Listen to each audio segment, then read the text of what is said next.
Le Conseil des affaires d'État a approuvé la fusion de deux des plus gros producteurs d'acier de Chine, Baosteel et Wuhan Iron and Steel. Ces décisions préparent la voie à ce qui deviendra la plus grosse compagnie chinoise d'acier et le deuxième producteur mondial. Voyons comment cette fusion va remodeler le paysage de l'industrie métallurgique du pays. Avant l'acquisition de Wuhan Steel par Baosteel, la compagnie shanghaïenne avait déjà acquis Baisteel, basé au Xinjiang, et Shaoguan Steel, basé au Guangdong. Pendant ce temps, Wuhan Steel acquérait de plus petits producteurs d'acier tels que Hecheng Steel, Kunming Steel et Liuzhou Steel. Selon les experts, la fusion de Baosteel et de Wuhan Steel devrait conduire à une réduction de la surcapacité, étant donné la grande similarité des produits fabriqués par Baosteel et Wuhan Steel.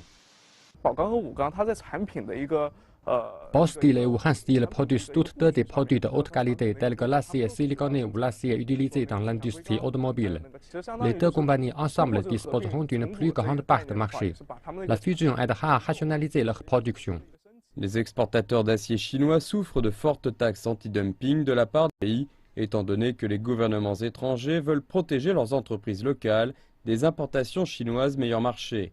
Le mois dernier, la Chine n'a exporté à l'étranger que 900 millions de tonnes de produits en acier, une baisse de 7,4% en glissement annuel. Après la fusion de Baosteel et de Wuhan Steel, leur capacité combinée se montera à 60 millions de tonnes, en faisant la seconde plus importante au monde, juste après le géant de l'acier européen ArcelorMittal. Je pense que la fusion sera positive pour les fabricants d'acier chinois en termes de concurrence avec les compagnies étrangères. Les exportations d'acier chinois ont rencontré de forts vents contraires avec la levée de barrières commerciales due à la guerre des prix pour les produits bas de gamme vendus au marché étranger. Après la fusion, la nouvelle compagnie aura davantage de mots à dire au niveau des prix. Ensuite, il ne devrait plus y avoir de concurrence sur le prix, simplement une question de qualité des produits.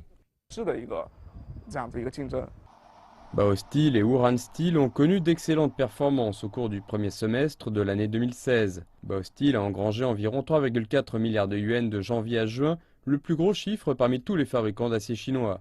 Wuhan Steel a enregistré pour sa part 270 millions de yuans de profit au cours de la même période.